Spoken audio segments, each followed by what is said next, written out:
इस कहानी की शुरुआत में हमें पृथ्वी को दिखाया जाता है और हमें बताया जाता है कि पृथ्वी से सारे प्लांट्स धीरे धीरे खत्म हो जा रहे हैं और इसीलिए पृथ्वी से नेचुरल ऑक्सीजन भी खत्म होता जा रहा है और यहाँ पर ऑक्सीजन की लेवल कम हो जाने की वजह से पृथ्वी पर सारे लोग मरते जा रहे हैं। और यहाँ पर दिखाया जाता है कि पृथ्वी से जिंदगी बिल्कुल भी खत्म होती जा रही है। लेकिन यहाँ पर हमें दिखाया जाता है कि ऑस्ट्रेलिया का एक शहर अभी भी जिंदा है, क्योंकि यहाँ पर ये लोग आर्टिफिशियल ऑक्सीजन का इस्तेमाल कर रहे हैं। लेकिन इस आर्टिफिशियल ऑक्सीजन की वजह से यहाँ के इंसानों को बहुत खतरनाक डिसीज अटैक कर रही थी। अब हमें आगे मूवी में एथन नाम के आदमी को दिखाया जाता है जिसकी वाइफ को इसी तरीके का डिसीज अटैक हो गया था। अब यहाँ पर एथन अपनी वाइफ को बेस्ट वाली ऑक्सीजन देने के लिए बहुत मेहनत कर रहा होता है, क्योंकि इस वक्त उसे ऑक्सीजन भी खरीदना पड़ रहा था और इस वक्त जो लोग इस दुनिया में बचे हुए हैं वो एक खास कॉपरेशन की वजह से बचे हुए हैं। अब हमें दिखाया जाता है कि एथन को रेजन ने अपने ऑफिस में बुलाया है। यहाँ पर रेजन को जान पाते हैं कि वो ऑक्सीजन बनाने वाली कंपनी की सीईओ होती है, जो कि एथन को अपने पास बुलाकर उसे बताती है कि अगर दुनिया में इसी तरीके की बीमारी फैलती रही तो पूरी की पूरी दुनिया और इंसानियत जल्द ही खत्म हो जाएगा। इसके बाद वो उसे अपने साथ एक लैब में लेकर जाती है और वहाँ पर उसे एक टाइम मशीन दिखाई जाती है और यहाँ पर उसे बताया जाता है कि ये टाइम मशीन एथन के फादर ने बनाई थी। और यहाँ पर रेजन उसे बताती है कि इस मशीन को सिर्फ तुम ही चला सकते हो, क्योंकि तुम्हारे हाथ में लगी वॉच के अंदर इस मशीन का एक पार्ट है और ये मशीन तुम्हारे वॉच के बगैर अधूरी है। और तभी इस बात से एथन को याद आता है कि जब उसके फादर ने उसे यही वॉच दी थी तो तब उसके हाथ में काफी खून आया था। और यहाँ पर ये लोग एथन को बताते हैं कि इस टाइम मशीन से एक मैसेज रिसीव हुआ है जो कि तुम्हें फ्यूचर में 400 साल आगे बुला रहे हैं। और यहाँ पर डॉक्टर्स बताते हैं कि ये पृथ्वी 400 साल बाद नॉर्मल हो जाएगी। अब यहाँ पर ये लोग उसे बताते हैं कि तुम्हें तुम्हारे फादर के एक्सपेरिमेंट के अकॉर्डिंग तुम्हें वहाँ पर जाना होगा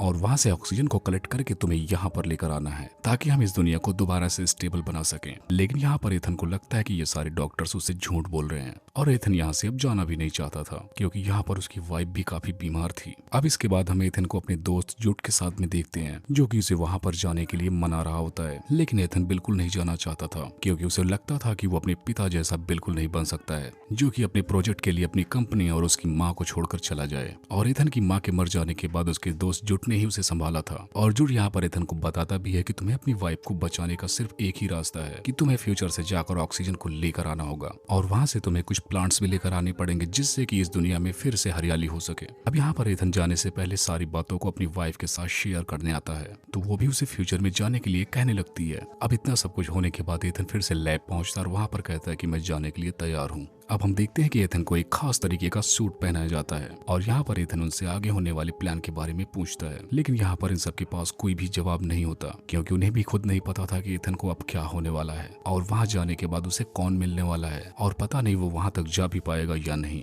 और यहाँ पर एथन को एक डिवाइस भी दी जाती है जिसके बदौलत वो फ्यूचर में रहने के बाद भी इन लोगों से कनेक्ट रहेगा। अब इतना कहते हैं ये लोग टाइम मशीन को ऑन कर देते हैं और यहाँ पर थोड़ी बिजलियां चमकती है और एथन देखता है कि वो एक बहुत बड़े जंगल में आकर गिर चुका है और यहाँ पर उसके सूट में आग भी लग चुकी होती है। और यहाँ पर वो जल्दी से अपने सूट को उतारने लगता है और थोड़ा आगे जाने के बाद उसे एक इंसानी कंकाल दिखाई देता है और उसके सर पर बुलेट लगी होती है और वो उसे देखकर काफी परेशान हो जाता है, क्योंकि उसे वहाँ पर पता चलता है कि वो कंकाल किसी और का नहीं बल्कि उसी का है। और यहाँ पर एथन को एक डिवाइस भी मिलती है जो कि अभी भी उसके पास है, जो कि उन साइंटिस्ट ने उसे दी है। अब वो ऐसा देखकर बहुत ज्यादा डर जाता है। अब यहाँ पर उसे कुछ भी समझ नहीं आ रहा होता है। अब थोड़ी देर बाद यहाँ पर उसे रात हो जाती है और यहाँ पर वो रात हो जाने के बाद यहाँ के कुछ बेरीज को खाने लगता है और इसे खाते ही उसकी तबीयत खराब होने लगती है और यहीं पर वो बेहोश हो जाता है। अब जब वो होश में आता है तो वहाँ पर वो अपने फ्रेंड जुट को भी देखता है और अब ये दोनों एक दूसरे के साथ आगे बढ़ने लगते हैं। तभी वहाँ पर जंगल में एक स्कैनर उसके सामने आता है और वो स्कैनर एथन को स्कैन कर लेता है और उसके बाद वो एक डोर को ओपन करता है और अंदर जाने के बाद ये लोग देखते हैं कि ये भी वही लैब है और इन्हें यहाँ पर टाइम मशीन भी मिल जाती है और यहाँ पर इन्हें एक टाइम भी दिखाया जाता है जहाँ पर इन्हें पता चलता है कि इस टाइम मशीन के स्टार्ट करने के 4 घंटे बाद ये मशीन खुद ब खुद डिस्ट्रॉय हो जाएगी। तभी यहाँ पर एथन होलोग्राफ को भी ऑन करता है जहाँ पर उसके फादर ने इस प्रोजेक्ट के बारे में पूरी बातों को एक्सप्लेन किया था। अब इनको इस मशीन को 4 घंटों से पहले रीएक्टिवेट करना होता है और यहाँ पर ये लोग बाहर जाने के बाद देखते हैं कि पूरा शहर प्लांट से कवर हो चुका है और यहाँ पर इन्हें हर जगह पर कंकाल ही कंकाल दिखाई देते हैं। अब एथन अपने घर की तरफ जाने लगता है और यहाँ पर वो अपनी वाइफ को देखकर इमोशनल हो जाता है और यहाँ पर वो एक रिकॉर्डर को भी ऑन करता है। तब यहाँ पर उसे पता चलता है कि जूडी उसे शूट कर देगा और यहाँ पर जुड भी ये बात सुन लेता है और यहाँ पर वो अपनी गन को निकाल लेता है। लेकिन यहाँ पर एथन उससे रिक्वेस्ट करता है कि वो मरने से पहले उस टाइम मशीन को सेट करना चाहता है, जिसकी वजह से यहाँ पर जुड उसे छोड़ देता है और यहाँ पर बस उनके पास 37 मिनट ही बचे थे। अब यहाँ एथन अपने कंकाल को देखने जाता है कि जुड को रोकने से क्या उसका भविष्य बदल सकता है, लेकिन यहाँ पर वो जाकर देखता है कि उसका कंकाल अभी वैसे ही पड़ा है, यानी इस बात से उसे पता चल जाता है कि उसका फ्यूचर अभी चेंज नहीं हुआ है। और यहाँ पर जुट उसे बता रहा होता है कि उन्हें जल्दी से टाइम मशीन को ठीक करना चाहिए। लेकिन यहाँ पर एथन उसे एक रूम में ले जाकर लॉक कर देता है और फिर से वापस आकर अपने फादर का हेलोग्राम ओपन करता है। और यह हेलोग्राम उस दिन का होता है जिस दिन उसके फादर की मौत हुई थी। तभी वो देखता है कि रेजनर अपने काम के लिए यूज होगी, लेकिन यहाँ पर रेजनर उनमें से हार मानने वालों में से नहीं थी और उसने जुट के साथ मिलकर एथन के फादर को मार दिया था।